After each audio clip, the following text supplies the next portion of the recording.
안녕하세요. 축구 전문 기자 한준입니다.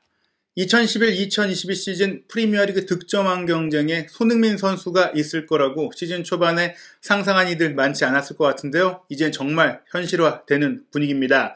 모하메드 살라 선수가 22골로 앞서가고 있지만 주중에 열린 연기된 경기 에스턴 빌라와 원정 경기에서 또 한 번 득점포 가동에 실패했습니다. 손흥민 선수가 이제는 3경기를 칠 수 있고 살라 선수가 2경기를 남겨두고 있기 때문에 손흥민 선수의 추월 가능성이 점점 더 현실화되고 있고, 그에 맞춰서 영국 언론 그리고 세계적인 스포츠 베팅 업체들도 손흥민 선수가 살라 선수의 득점왕을 빼앗아올 수 있다는 전망과 기대감을 내놓기 시작했습니다. 콘테 감독도 그리고 팀 동료 선수들도 손흥민 선수의 득점왕을 응원하고 나서기도 했습니다. 손흥민 선수의 득점왕 도전에 대한 최신 영국 보도 내용들 지금부터 총정리해드리겠습니다.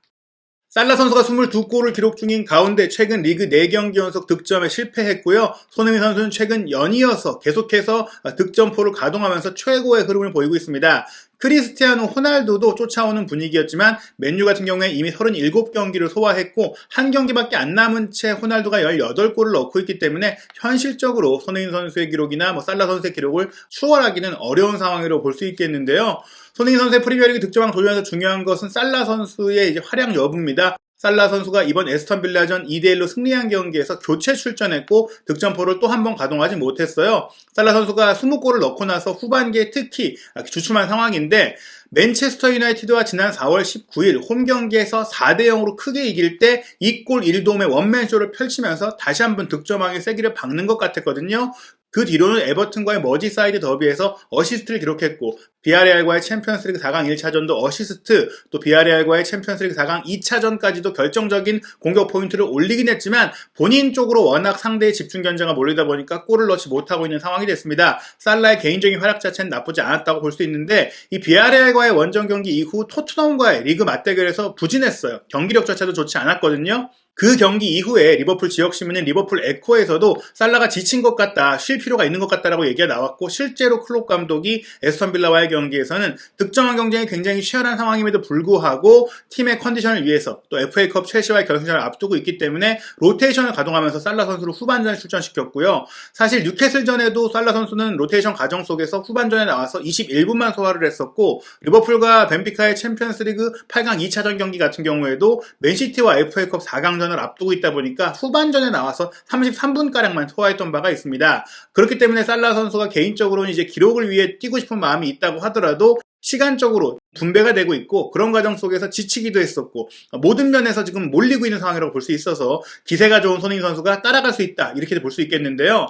일단 에스턴 빌라와의 경기를 살펴보면 리버풀 입장에서는 맨체스터 시티와 우승 경쟁이 아직 끝난 건 아니지만 토트넘과 비기면서 맨시티와의 승점 차이가 3점으로 벌어졌어요. 물론 이날 경기를 또 이기면서 승점 차이를 좁히고 따라가고 있긴 하지만 자력으로 맨시티가 충분히 우승할 수 있는 상황이다 보니까 팀적으로 아쉬울 수 있는 상황인데요. 그렇기 때문에 이번 경기도 좀 쉽지 않았습니다. 스티븐 제라드, 리버풀의 레전드가 이끌고 있는 에스턴 빌라인데, 에스턴 빌라가 먼저 앞서갔지만 리버풀이 뒤집기를 한 경기였어요. 이날 경기 공격진은 살라 선수가 지쳤다 라는 지적 속에서 벤치로 내려오고, 사디오 마네, 디오구 조타, 루이스 디아스가 3톱으로 공격수로 배치가 됐고, 미드필드 라인도 티아고 알칸타라가 벤치에서 대기하면서 커티스 존스, 나비 케이타, 파비뉴로 구성이 됐습니다. 핸더슨도 휴식을 취한 것이고요. 포백 라인에서도 판데이크, 마티프가 2명의 주전 센터백으로 나왔지만 좌우 풀백으로는 트렌트 알렉산더 아놀드가 오른쪽, 왼쪽에는 치미카스가 나왔습니다. 앤드류 로버트슨도 최근에 체력적으로 힘든 모습을 보이다 보니까 클롭 감독이 이번 경기는 많이 로테이션을 가동하면서 FA컵 결승전에 집중하는 모습이었는데요.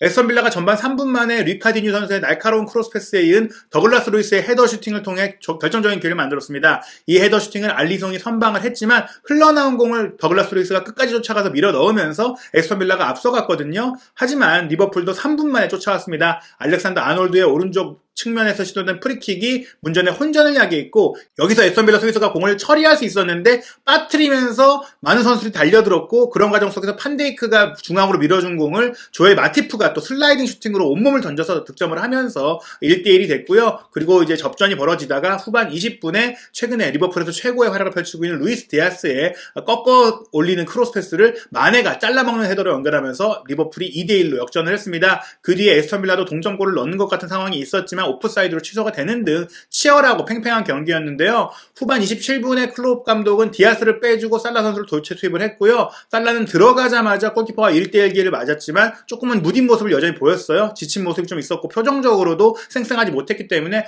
이 기회 이후엔 또 거의 기회가 오지 않으면서 리버풀이 이기긴 했지만 살라 선수가 개인적으로는 득점왕을 위한 희망을 조금 이어가지 못하는 경기를 했다고 볼 수 있겠는데요. 18분 동안 뛴 살라 선수의 기록은 슈팅 하나, 그 상대 블로킹에 막히면서 유효 슈팅을 가져가지 못했고 드리블 돌파도 한 번 시도했는데 성공하지 못했고 패스 성공률은 물론 63%로 낮긴 했는데 8번밖에 패스를 안 했어요. 그만큼 공을 많이 잡지 못했다. 또 공을 많이 못 잡고 적은 패스 속에서도 그래도 키패스 하나를 했기 때문에 살라가 완전히 부진했다 이렇게 말씀드릴 수는 없겠지만 분명히 한참 좋을 때의 살라보다는 떨어졌다고 할 수 있겠습니다.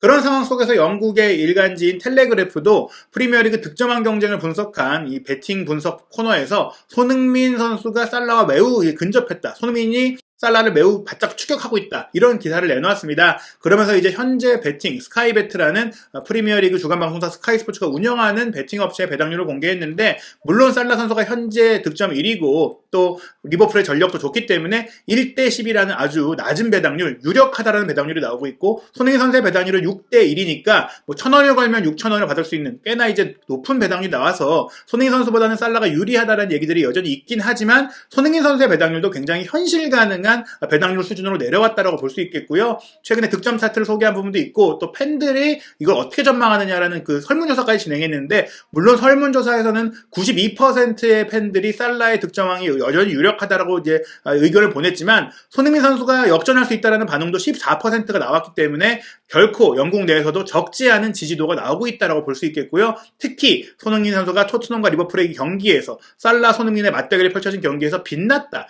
직접 대결에서 샤인스, 눈부신 활약을 펼쳤다는 또 얘기가 나왔습니다. 실제로 경기력도 좋았고 득점도 했기 때문에 사우스 코리안 스타, 한국인 스타가 최근에 프리미어리그 7경기에서 9골을 넣었고 에스턴 빌라전 해트트릭을 했고 뭐 엘스터 시티전에도 2골을 넣었고 여러 가지로 좋은 활약을 펼치고 있다는 것들을 강조하면서 마지막 반전이 있을 수 있다라고 지목을 했고요. 또 살라 선수가 에스턴 빌라와의 경기에 득점에 실패한 이후에 나온 최신 주요 업체들의 배당률을 보면 살라 선수의 득점왕 수상 가능성 배당률을 최대 1.24배로 해놨고 손흥민 선수는 최소 4.23배까지 내려왔습니다. 앞서 말씀드린 6배에서 4배까지 내려왔다는 것은 충분히 가능성이 있다라고 볼 수 있는 그런 배당률이니까요. 지금 현지 분석 전문가들도 손흥민 선수가 현실적으로 프리미어리그 득점왕이 될 수 있다라고 보고 있는 것이죠.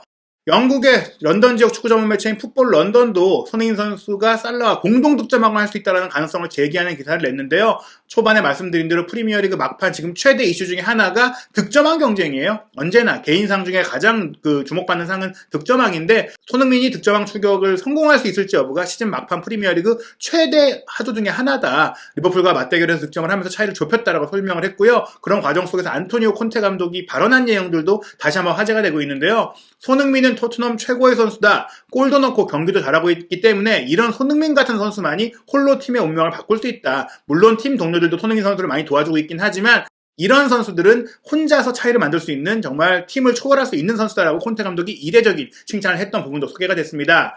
그렇다면 또 하나의 화두가 만약에 손흥민 선수가 살라와 동점이 되고 끝나면 어떨까? 3골을 지금 넣어야지 추월할 수가 있는데 2골만 넣고 22골로 끝나거나 혹은 뭐 3골을 넣더라도 살라가 1골을 넣어서 두 선수 모두 23골이 되면 어떻게 되느냐? 이 부분에 대해서 뭐 예전에는 득점 수가 같을 경우에는 뭐 출전 경기 숫자라든지 혹은 도움 기록이라든지 이런 것들을 해가지고 단독 득점왕을 주는 경우들도 몇몇 대회에서 있기도 했고 그런 사례도 있었는데요.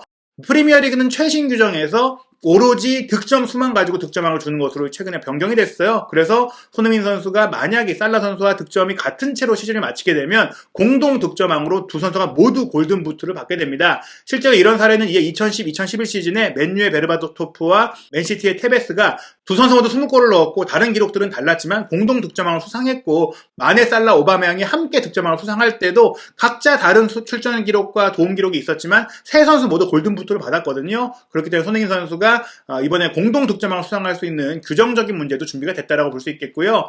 손흥민 선수와 또 오랫동안 토트넘에서 함께하고 있는 수비수 에릭 다이어도 공개적인 인터뷰를 통해서 손흥민 선수를 믿는다, 득점왕 할 수 있을 거다라고 얘기를 했어요. 이렇게 얘기를 했습니다. 나는 손흥민이 득점왕을 할 거라고 믿고 있고 손흥민은 굉장히 많이 발전을 했고 더 발전을 하고 있고 지금도 발전을 하고 있다. 나는 손흥민 선수와 함께 경기를 할 때마다 매 경기마다 지금 저기 득점왕이 보이지 않느냐, 너 득점왕 할 수 있다, 너 스스로 득점왕 할 수 있다고 믿어야 된다, 이렇게 좀 얘기해주고 있다라고 하면서 힘을 불어넣고 있다고 했거든요. 손흥민 선수가 사실은 챔피언스리그 진출을 열망하고 있고 팀의 목표를 중시하고 자신보다는 팀을 위해 뛰는 이타적인 성향을 갖고 있는데, 그런 면들이 뭐 좋은 면도 있지만 조금은 너가 욕심을 내도 된다, 득점왕을 할 수 있다는 확신을 갖고 잘 차봐라, 때려봐라, 뭐 이렇게 격려하고 있다는 얘기고요. 실제로 그런 또 응원들이 레스터시티전에 과감한 슈팅으로 나왔었고, 또 리버풀전에 연속된 득점까지 나오고 있는 것 같습니다.